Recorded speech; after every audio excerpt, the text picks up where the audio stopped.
coup, à partir du S1, la différence entre un S2 et un autre S2', la différence entre le signifiant et le signifié, quel que soit le signifié, sujet, objet, enfin bon, on peut en rajouter. Donc c'est de la différence, là, entre ce qui est de l'ordre de l'un et de l'autre. Donc je ne dis pas que l'analyse doit correspondre avec le grand autre, et que le sujet est pris dans une minarité du discours et de la parole, c'est pas ce que je veux dire non plus. La parole, elle circule entre les deux, le grand 1 est là, entre les deux, parce que je mettrai grand 1 là et là, par rapport à de l'autre qui circule aussi entre les deux.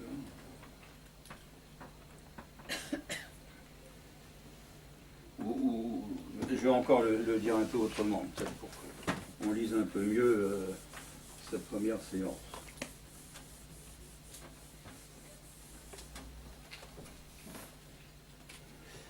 Bon.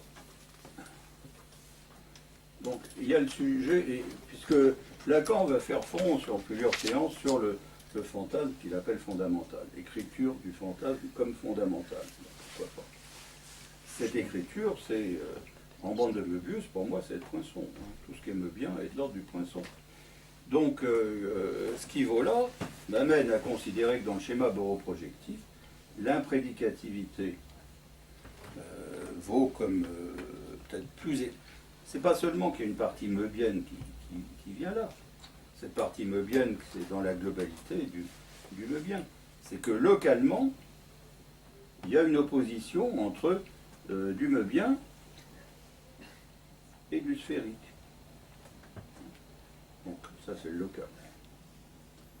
Donc, en paire ordonnée, c'est ce que j'écris, c'est pas nouveau ça, hein, que le global implique un certain rapport qu'il entretient avec le local, bien sûr. C'est-à-dire qu'à la fois dans une différenciation locale et dans un mode d'organisation globale qui rapporte les opposés. Donc ce discours-là, il faut le reprendre dans tous les termes de la psychanalyse. Hein.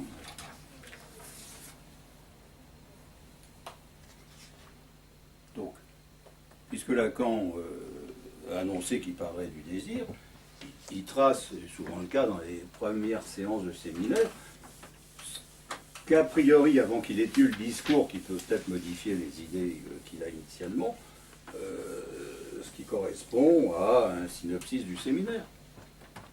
Ou du moins des questions qu'il s'agira de mettre en jeu dans le séminaire. Là, il dit, je suis page 13 de l'édition du Seuil, donc le désir, qu'il soit sexuel ou agressif, hein, n'a rien à voir avec des sentiments ou de l'affectivité, même donné comme positif ou négatif, ces sentiments. Bon. Donc... C'est la martinière. Dis-le plus fort. C'est la martinière, ce n'est plus le Seuil. Tant pis pour la martinière. Elle-même martinière. Enfin, c'est l'édition Miller. Donc, si on parle du désir comme sexuel ou agressif, moi, ça me fait tout de suite penser à un désir qui ne peut pas trouver son exutoire, enfin, sa réalisation, plus exactement, pas exutoire, sa réalisation sexuelle ou agressive. On ne peut pas baiser comme on veut en tout lieu et n'importe qui, et on ne peut pas tuer tous les gens qui déplaisent. Bon, en tout lieu et n'importe comment. Donc, la question du désir, c'est la question de la tierce personne, hein, puisque c'est sur le mode de l'obscénité que Freud décrit les rapports impossibles du sujet à l'objet. Donc, je pense que ça aussi, ça peut être porté au paradigme, parce que l'objet est toujours de l'ordre d'un impossible, l'objet signifiant, donc ça veut dire l'objet A, hein, c'est pour ça que je dis l'objet A. Les objets sont signifiants, j'en parle pas de manière ontologique. Donc il y a toujours un lien d'impossibilité qui concerne donc la relation à l'objet. Relation à l'objet, c'est une meilleure façon de dire que relation d'objet, que je trouve être un français pour le coup impossible. Autrement dit, ça rejoint ce qui est de l'ordre du non-rapport. Donc Lacan, qui n'a pas encore ce vocabulaire, est en train de parler du non-rapport vis-à-vis de, mais il se pose effectivement la question de l'autre, vis-à-vis de ce qui est pour le coup nécessaire et non pas impossible, donc d'un lien identificatoire au tiers gêneur que le sujet met dans sa poche, hein, si le tiers se met à rigoler, la bonne ou mauvaise plaisanterie du sujet à l'égard de l'objet, soit une plaisanterie sexuelle obscène, soit un truc qui se veut agressif, un adversaire quelconque. Donc va se jouer un rapport qui s'instaure, mais qui va s'instaurer dans le langage en termes de Witz, en particulier, quand c'est autre chose qu'une obscénité, autrement dit, qui va s'instaurer dans le symbolique, au lieu de se trouver coincé dans le réel. Donc, ça, c'est ce dont parle Lacan. Ce que le désir va exprimer, c'est le passage au rapport. Ce passage-là, que je donne en général en termes de paire ordonnée, c'est-à-dire quel non-rapport qui implique un lien du non-rapport. C'est le lien est là, au rapport, mais ça va dans les deux sens.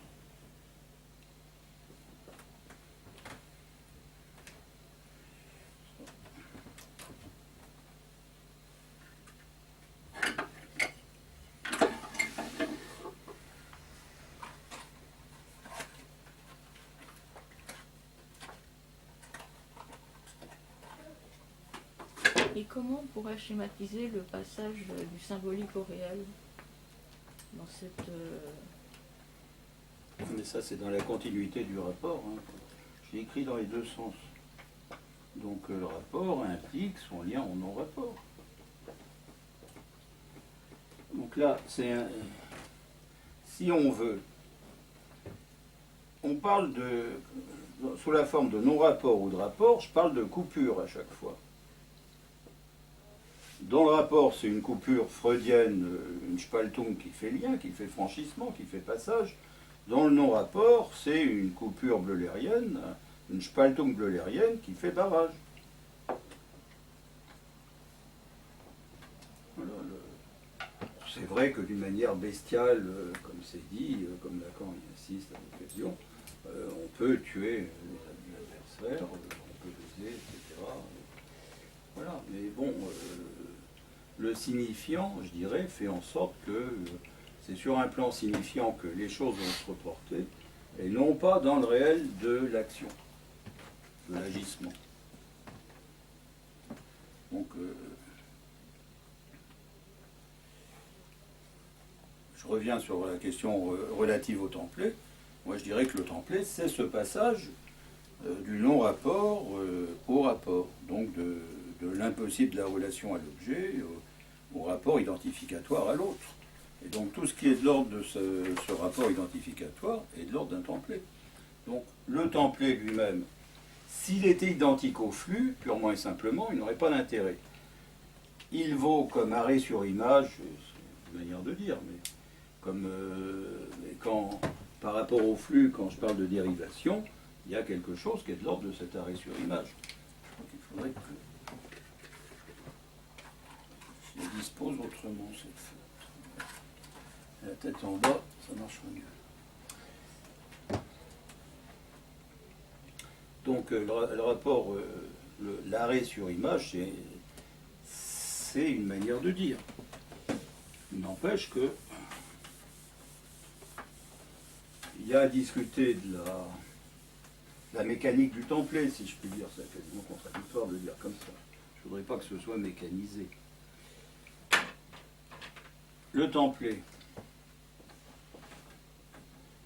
si je le prends dans sa circularité constituante, il rend compte de ce qu'il y a de récursif dans la dérive de la signifiance. Et je rappelle que Lacan traduit dérive, drive, tribe, et qu'il s'agit de pulsion là-dedans. Enfin, on retombe sur nos pieds,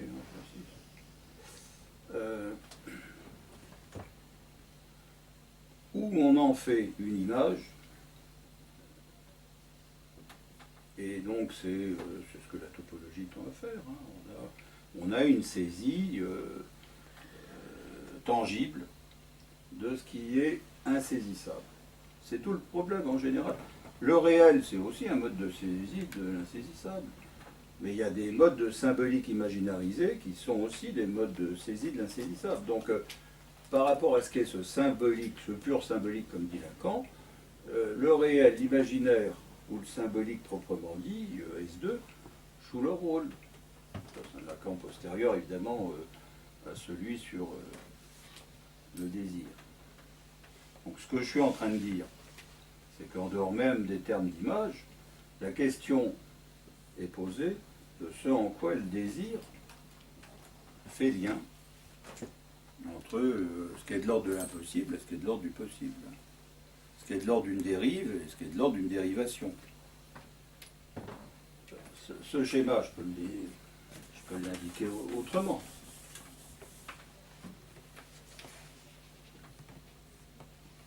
Donc, j'ai la dérive, j'ai la dérivation,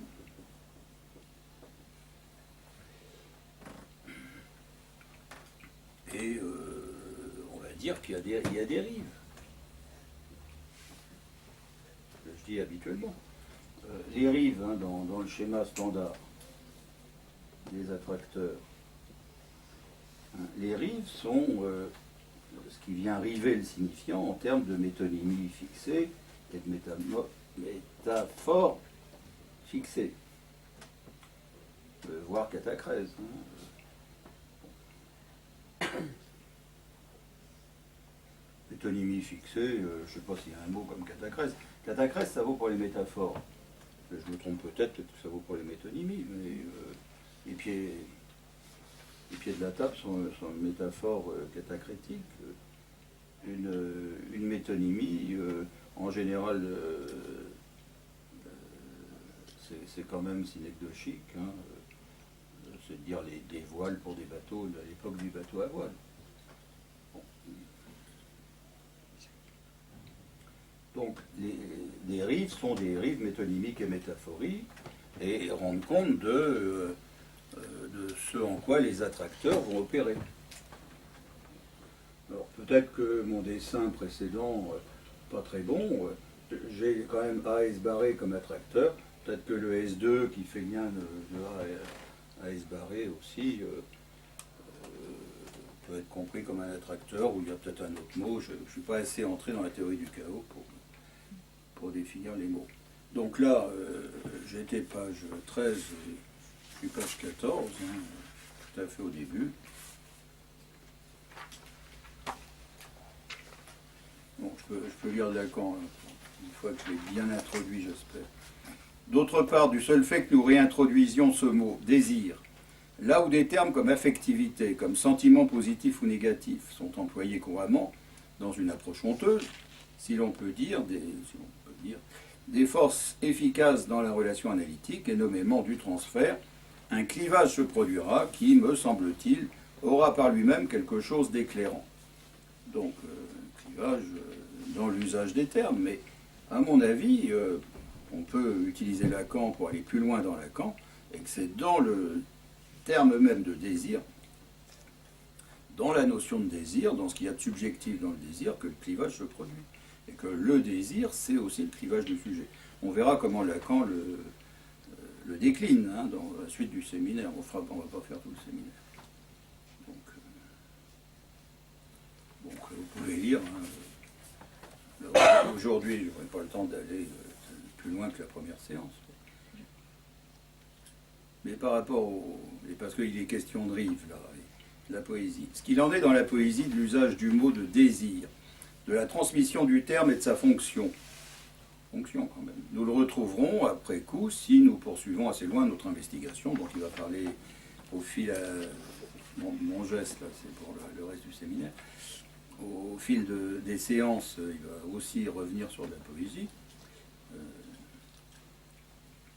S'il est vrai, comme tout mon développement cette année nous le montrera, que la situation du désir est profondément marquée, arrimée, rivée à une certaine fonction du langage. Donc voilà, la question des rives est posée. Hein, marquée. Alors, s'il dit marquée seulement, on n'y pense pas trop. Hein, arrimé, ça c'est déjà plus proche, et puis rivé, c'est encore beaucoup plus sûr. Donc, rivé une certaine fonction du langage, un certain rapport du sujet au signifiant. Je suis pas sûr que, donc en 58-59, l'année de ce séminaire, Lacan est suffisamment avancé dans la conception du signifiant. Du signifiant de la psychanalyse, c'est-à-dire d'un signifiant lacanien, et pas saussurien. Donc, rivait une certaine fonction du langage, un certain rapport du sujet au signifiant.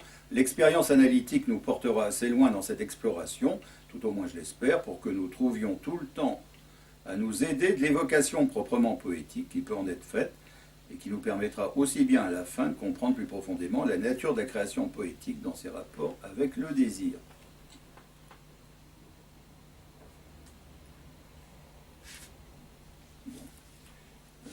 Ça, c'était pour insister un peu sur les rives.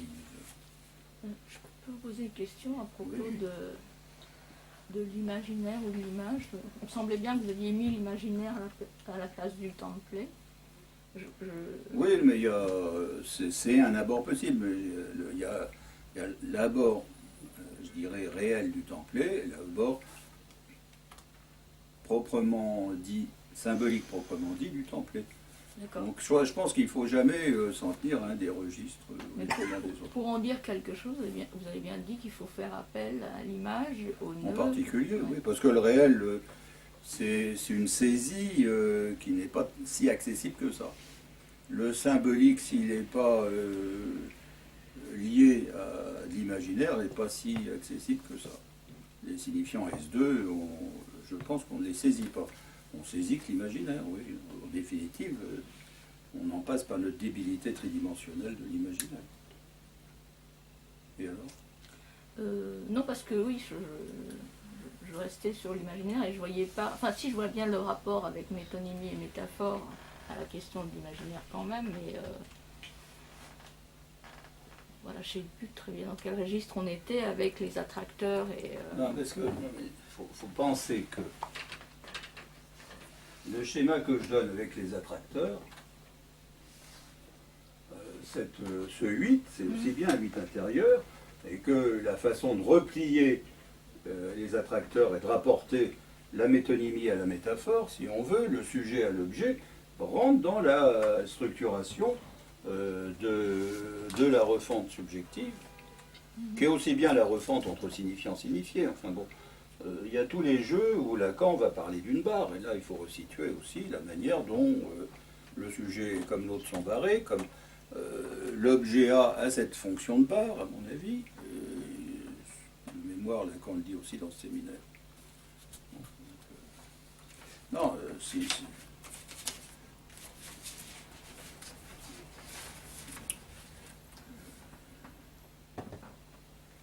je parle de rive, je peux très bien considérer que tant S2 que S barré que petit a sont des métaphores de la coupure. Là, la dérive, c'est une condensation de la coupure. Les objets imprédicatifs de la psychanalyse sont des métaphores de la coupure. Et dans le réel, on a affaire à quelque chose de plus métonymique. Et que la métonymie de la coupure, c'est la même coupure. Métonymie et métaphore sont mis en continuité, comme je le disais dans le schéma chaotique. Et donc, ça revient à s'organiser. Je vous laisse faire tous les passages du 8 au 8 intérieur, donc d'un schéma de chaos et d'attracteurs à des liens entre attracteurs, entre objet A et sujet, à partir de la signifiance.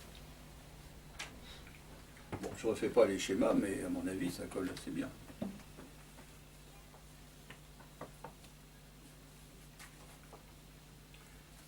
Je ne vois pas page 15, mais...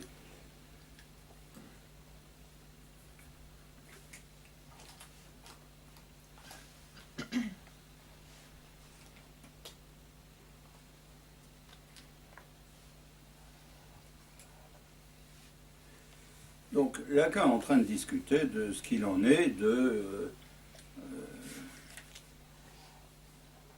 la libido. Donc, il passe en vue, si vous relisez cette première séance, il passe en vue tout un tas de termes, pas seulement le terme de clivage, hein, pas seulement le terme de désir, mais là, tout de suite après, le terme de libido, hein,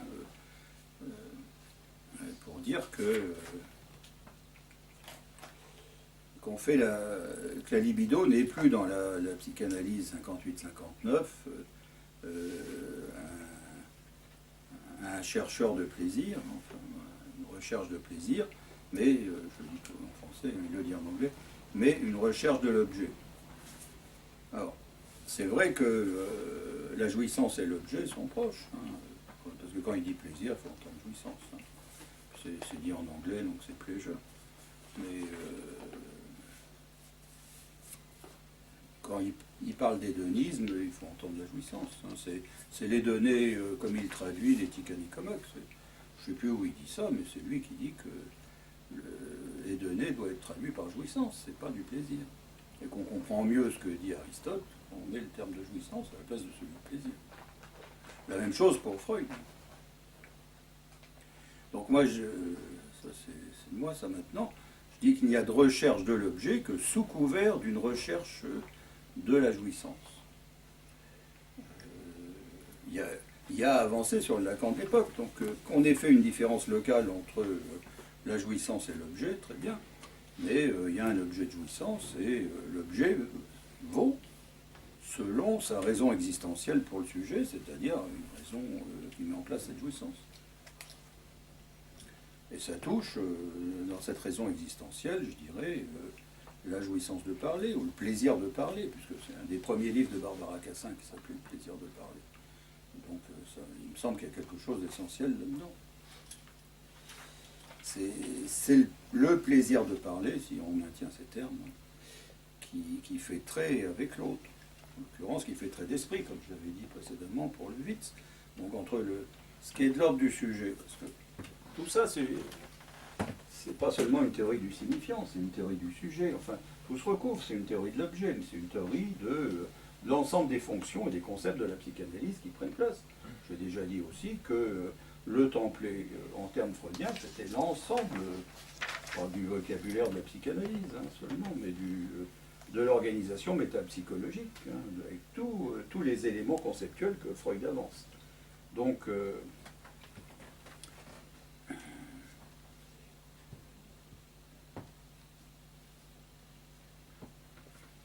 que je voulais dire avec ce schéma? Du coup, ça m'échappe. Oui, c'est qu'on a affaire au sujet du narcissisme primordial, d'une part, et d'autre part, à un sujet qui passe sous l'autre, mais qui est quand même présent là-dedans. Il y a d'autre qu'au travers de la raison que le sujet lui accorde d'exister à cet autre. Il n'y a pas d'autre en soi. Donc c'est toujours un autre du sujet. Donc le sujet est présent là-dedans. C'est le sujet du narcissisme secondaire lorsqu'il est là. C'est un sujet qui passe sous les signifiants, qui passe dans son identification à l'objet, qui va se métonymiser avec tous les éléments des différents abords de la réalité. On est dans cet ordre d'idée. Donc c'est toujours du sujet, de l'existentiel et de la jouissance qui se trouve là, rapportable à de l'autre. Il ne faut pas forcément rester fixé sur le templé. Je pense que ou on en fait une facilitation, ou ça ne sert à rien. Si on doit se compliquer la vie avec templé, il vaut mieux laisser tomber. Je pense que c'est une facilitation de dire que c'est à la fois formaté, formatant, pour parler girardien, c'est-à-dire que c'est un modèle qui rend compte de l'inaccessible et des fonctions, et en même temps c'est le patron permettant de remettre en scène, avec des décalages, des Einstellungen, ce qu'il en est des fonctions. Ce que fait Freud en réussissant à interpréter 30 ans durant son trouble du souvenir sur l'acropole. Il remet en place la fonction essentielle de la dérive qui s'appelle fonction père, et chez lui le rapport à son propre père. Bon, au détriment d'un objet qui est un objet massif, que dit être l'objet grand A pour comme acropole. Par dérision, je le dis comme ça.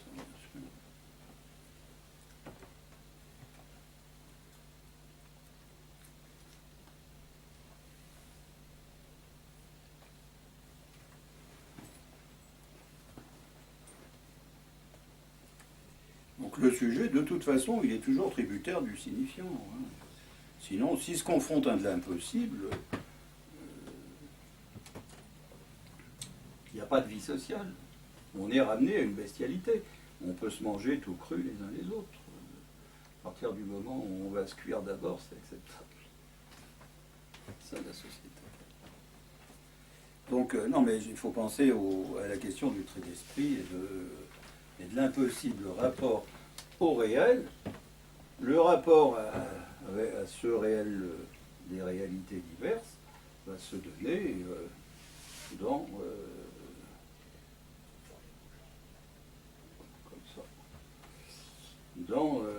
voilà, dans une prise en compte du réel d'une manière signifiante dans cette continuité.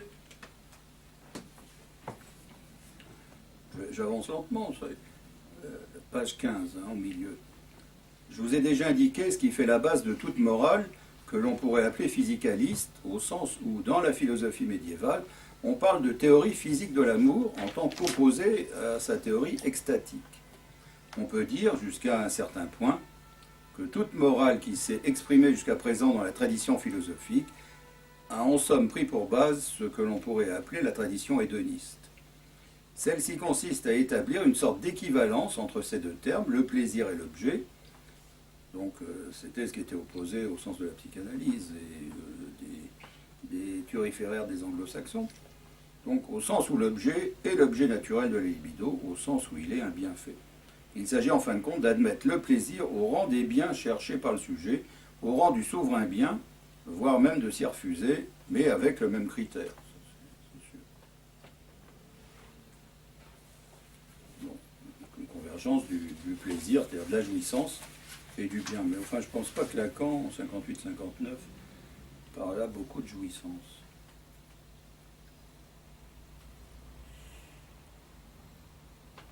Si on parle de jouissance, on parle d'objet, mais ça c'est un Lacan postérieur, hein, puisque si on parle de jouissance, et de jouissance phallique en particulier, on va parler de plus de jouir. Hein.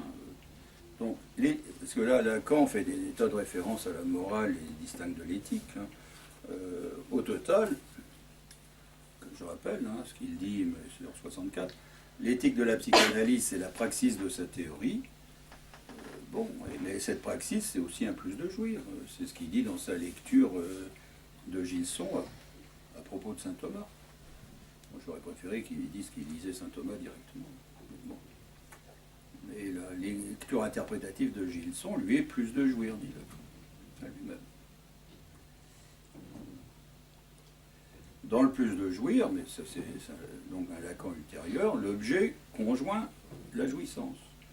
On est là-dedans.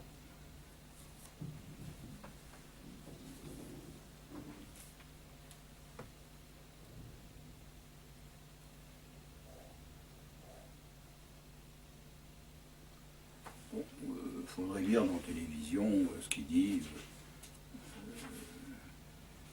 du beau, du bien, du vrai, mais bon, on va se passer de ça. Donc il revient sur l'éthique du maître. Je vais un peu sauter. Donc le plus de jouir, c'est un écart qu'on retrouve là au niveau entre l'imprédicativité et la prédicativité.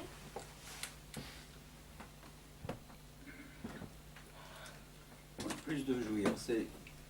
Il faut voir quel usage on a du schéma, quel discours on tient sur le schéma, qui est, je rappelle, un schéma inadéquat, où la question de la jouissance phallique, qui est située là, dans ce point de condensation, se développe sur toute la bande de Möbius, avec, à mon avis, comme je l'ai dit 100 fois à propos de la tonicité de la surface de l'eau,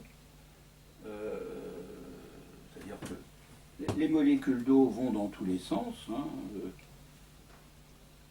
bon, mais à la surface ne peuvent plus aller dans tous les sens.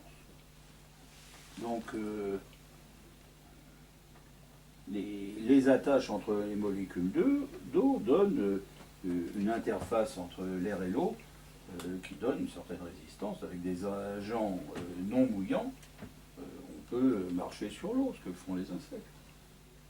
Bon. si on était moins lourd, on pourrait faire la même chose. Donc il s'agit du bord qui donne une autre valeur, simplement, à ce qu'est cette organisation de la coupure elle-même comme bande de Möbius. Et les objets imprédicatifs, mais les objets prédicatifs aussi, sont mis en continuité pour rendre compte de cette coupure, soit de manière métaphorique, j'ai dit, soit de manière métonymique. Objet A, sujet du narcissisme spéculaire, signifiant